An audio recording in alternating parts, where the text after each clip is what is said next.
the Next Gen Conservative Radio Network.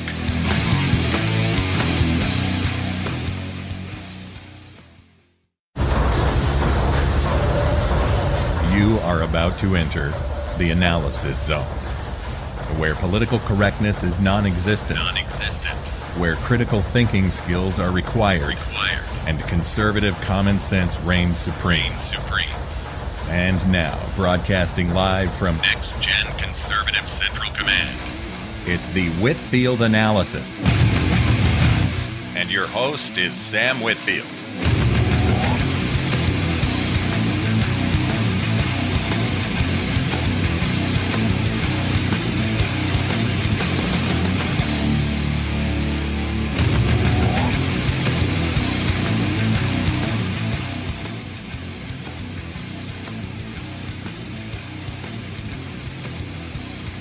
Good evening, folks. Welcome to the Whitfield Analysis. I'm Sam Whitfield, broadcasting live from Next Gen Conservative Studios, Central Command. Great to be back with you, folks. A couple quick announcements before I get on to tonight's show about Rand Paul and the filibuster. First of all, about that, I've just got to say, wow, it's about time someone grew some cojones and stood up for the GOP. Or no, and took it to the GOP and stood up for conservatism. And took it to Obama as well. Real quick, though, before we begin the program, I want to make a couple of announcements. Tomorrow night, folks, we will be going back to broadcasting the show on the Whitfield Analysis Blog Talk Radio channel. The reason being is because while I love Spreaker's layout and whatnot, I think it's a great system, and I will continue to use it for probably, I'm thinking of doing a show on Saturdays as well, where I won't take callers. I'll take callers on Sundays and whatnot, or I'll give them that option. I still do want to use some Spreaker for some broadcasting purposes, though. The reason I want to go on to Blog Talk Radio is two reasons. Main reason being, I already have an established call number there. I was going to create a voicemail here for the Spreaker voicemail. And you know what? I do have more consistent listeners over here, but I feel now that since I do have a recurring audience that follows me regularly, I have about 300 regular listeners now, probably thanks to my affiliation with Junior Factor Nation. I feel that I can bring those listeners back to Blog Talk Radio, and you guys can actually call me and chat with me on the weekly radio show if you want, and you can talk to Jared too. I still will be using Spreaker for some broadcasts, but pretty much Blog Talk Radio, look folks, I have about 75 episodes of the Whitfield Analysis on there. Currently, I have 14 episodes here, which is pretty good, but I just need to get back to my regular spot. So anyway, we'll be broadcasting on Blog Talk Radio. I will send out an announcement on both Junior Factor and on the Next Gen Conservative page, and whatnot. Anyway, though, we have a great show tonight, folks. First of all, I just want to, I want to do something that I usually don't do Folks, I usually read articles, as most of you know. I usually read articles on the show, from like Breitbart and whatnot, but rarely do I ever read my own articles that I've written for various blogs or whatnot. And folks, the Rand Paul filibuster, I did not get to watch it personally, which a lot of you are saying, "What, Sam? You're the biggest political nut I know. How could you not watch that thing live? It was huge. It was amazing." Well, first of all, folks, that filibuster was 12 hours long. So, it's a long thing. I've been trying to watch it. Sorry, someone was just trying to call me. I'll call them back later. Anyway, as I was saying, the filibuster really was pretty amazing. And like I said I didn't get to watch it. And that was primarily because, ladies and gentlemen, I still have school, and I really didn't hear about it until later in the evening. It was about like 8:30 or something when someone texted me that it was going on, and so I kind of showed up to it late in the game. But from this audio sound bites that I heard from the various news sources the next day, Paul was basically going after Obama for drone strikes and whatnot, and also just for the establishment left's disregard for the Constitution, which it was really, wow, that was amazing. Now, I didn't watch the filibuster, so I didn't watch the filibuster, as I just said. I didn't, because it was long, and like I said, I was busy. But that does not necessarily mean that I'm out of the loop on this thing, because I, your host, am never out of the loop, even if I don't read or watch certain things when they occur.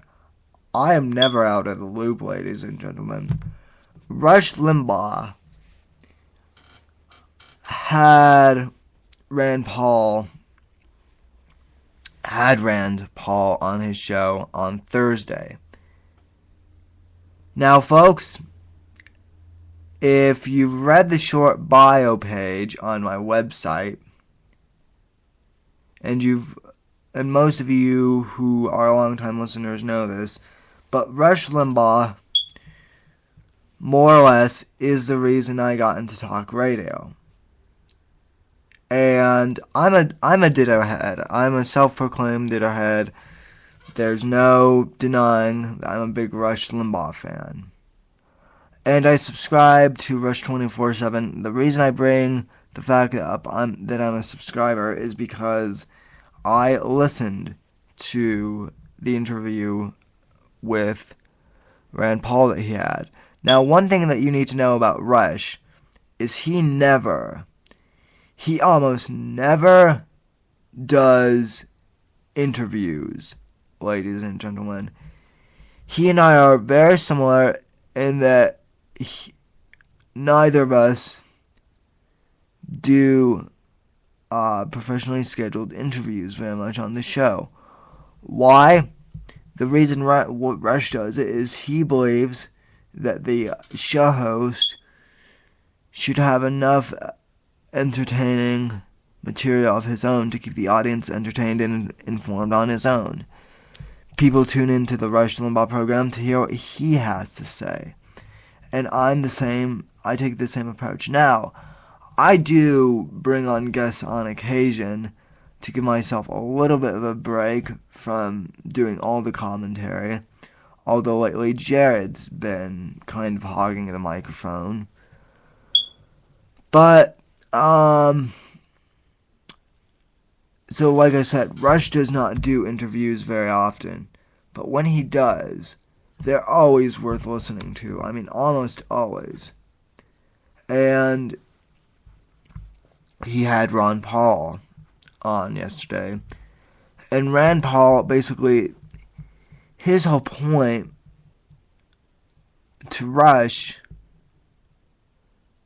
was, look, Obama's against our Constitution. He just signed this drone strike thing into law where you can strike. Do you know, folks, that now, according to this new bill that Obama signed, I don't know if it was a bill. I think it was a bill. Obama signed into law recently that because of the war on terror, he now has the authority to strike at Americans with drones if he feels that they could become a danger to Americans. And this is dangerous. Rand Paul's point was that America is not a battlefield, and that the drone strikes should not be used on American citizens. He believes in their use on the war on terror in Afghanistan and Iraq, where we're fighting, but not here in America. And I agree with him. But then he went on to say bigger that the Obama administration has basically been ignoring our Constitution, and that Washington politicians for so long have been ignoring the Constitution. And, oh man, the interview with Rush, if you haven't heard it, I'm going to tweet a link to a video that Jimmy Z uploaded of the interview and whatnot. Speaking of Jimmy Z, I've got to take a quick commercial time out. When we get back, folks, I want to discuss more of, not so much Rand Paul's filibuster itself, but the ramification of it. The establishment left, of course, the Obama administration, is having a cow over it. But the old guard GOP, like John McCain and Lindsey Graham, they're the establishment GOP who I'm sick of. They're having a cow over this thing as well. I'm going to take a break, and when we come back, I'm going to read one of my old blog posts about this was kind of, it's one of my old blog posts on my old blog. Some of you may remember this from a couple months back, but it was basically my hope for how the conservative movement and the GOP needs to grow a pair of cojones. And I believe that Rand Paul has cojones, ladies and gentlemen. I believe he does. Anyway, we'll take a quick commercial obscene timeout, and we'll be back with this program before you know it. Stay tuned. We'll be right back. You're listening to the Whitfield Analysis.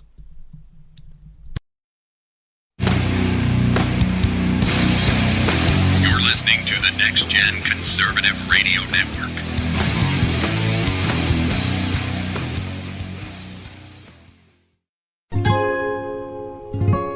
Let's say you're worried about the direction the country is heading. Go to your computer and click on thejimmyzshow.com. Play today's show, and just like that, you know more than you did before. As you listen and click some of the links in the show notes, you feel empowered. Optimism follows, and you know just what to do. The Jimmy Z Show, conservative talk radio at thejimmyzshow.com.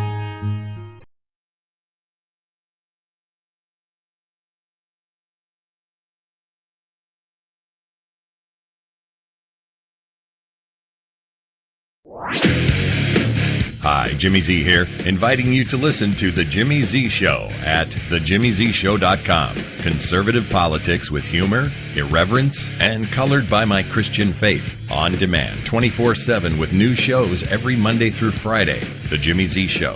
Hated by the left for all the right reasons. Tune in anytime, day or night, at thejimmyzshow.com.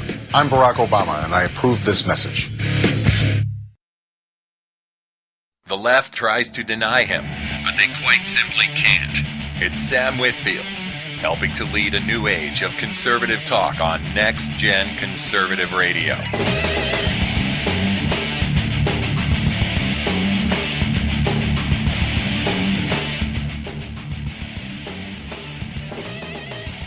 Alright, ladies and gentlemen, we're back, and we're ready to go. Folks, I mentioned that I'd be reading one of my old blog posts to illustrate a point about Rand Paul's filibuster. Now, this article is from it's actually from my official website, which is theanalysisnow.wordpress.com. I don't use it as a blog anymore. I use it as an official site still, but which I need to do some major updating, but I did do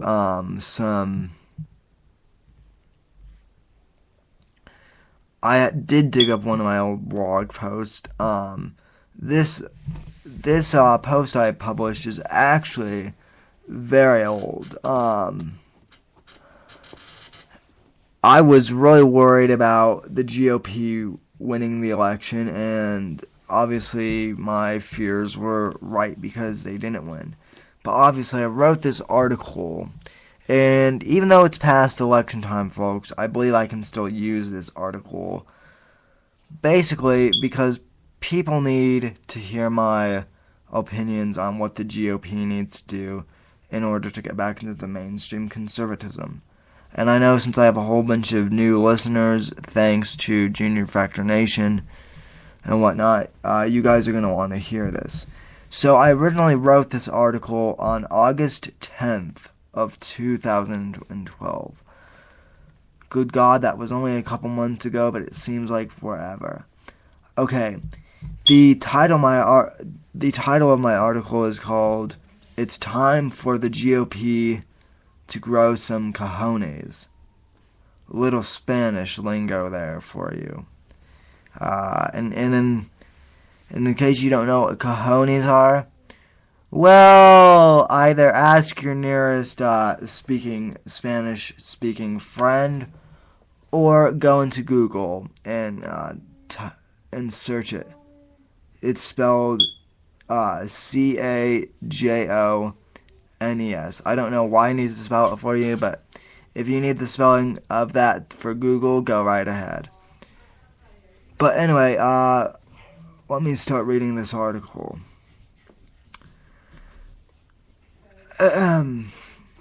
If other conservatives reading this are anything like me, they are sick and tired of watching the GOP struggle day by day to keep up with Obama's attack strategy. Even more than that, conservatives are afraid of what another 4 years of an Obama presidency could look like. Yeah, and we still are. Obama's first, and hopefully last, presidential term has been a downward spiral that continues to get worse as time goes on. Government spending is still out of control, the stimulus package did not work, and Obama signed a health care bill into law that few Americans wanted and will be unaffordable and ineffective for the majority of us.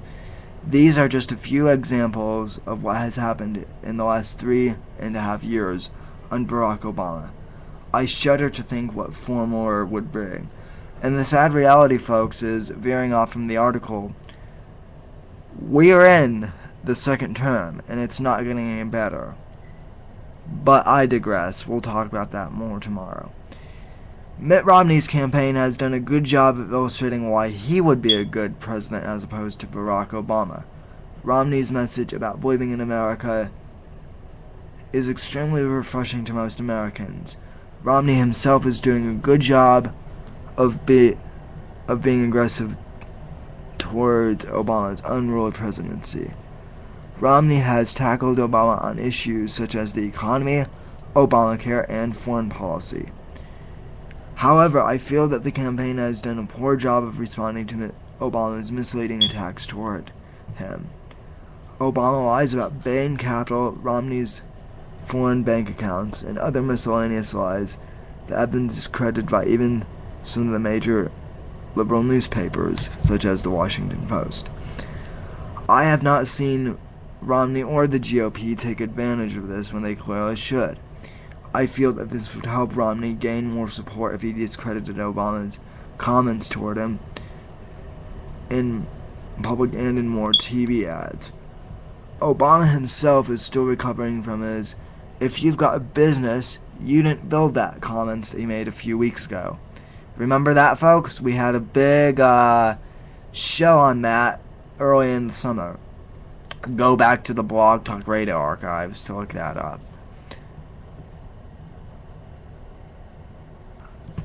Romney himself has done a great job of responding to Obama's comments, but I can't say the same for the GOP or for Romney's ad managers.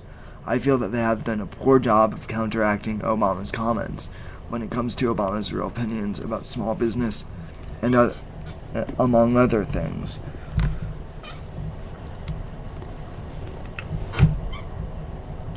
Okay, now here's the paragraph that I think still applies to it today. Obviously, Mitt Romney, folks, did not win the election, and that's unfortunate. But here is the paragraph that you need to read. The GOP has remained too civil in a game of dirty politics. I admire their wishes to take the higher ground, but it's really not working anymore. The liberals are mocking them and laughing at them, and they are able to get away with it. If the moderates in the GOP would just grow a pair, the election would be much easier for Romney to win. The gloves have to come off. We can no longer play nice with these people. The RNC and the GOP have to hold them to the same impossible standards that they hold conservatives to, that they hold conservative commentators to. Conservative commentators such as Glenn Beck, Rush Limbaugh, and myself cannot be the only ones to fight their bull aggressively anymore. The GOP must do this too. If the GOP does this, Romney's chances of winning the election are almost certain, in my opinion. If they don't, Romney has a very high chance of losing the election. The GOP has a very simple choice, folks. Either stand up to Obama and win, or continue to shy away from him and increase the chances of a loss. Folks, this is exactly why we've lost the election. The GOP and the RNC, they're all saying, well, we need to be more moderate. Here, folks, we need to be more moderate. We need to put bipartisan politics aside, and we need to hold hands, and we need to play nice with them. Well, guess what, folks? The Republican Party has become the moderate progressive party. They have become almost as bad as the liberal Democrats themselves. You hear the term rhino, Republican in name only. Well, I hate to say it, but the majority of Republicans in Congress are rhinos. They are not conservative, folks. Rand Paul, Marco Rubio, and Ted Cruz, when those three filibustered the other night and said, we're not going to let the Obama administration manipulate our Constitution anymore. They are violating our Constitution. They had guts. They're standing up to the administration and to the power struggle and whatnot. It was really refreshing. Now, folks, I'm going to end this segment a little bit early. Our next segment will not be as long. It'll probably be only a couple minutes longer than this one, but I do want to have a little bit more time than I currently do to explain my thoughts on the Rand Paul filibuster. And I have a feeling I'm going to need it. So, without further ado, I'm going to end this broadcast segment and continue with part 2. I'll see you in a couple minutes. You're listening to Next Gen Conservative Radio.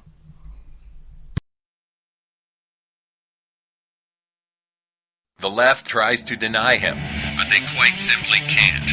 It's Sam Whitfield, helping to lead a new age of conservative talk on Next Gen Conservative Radio.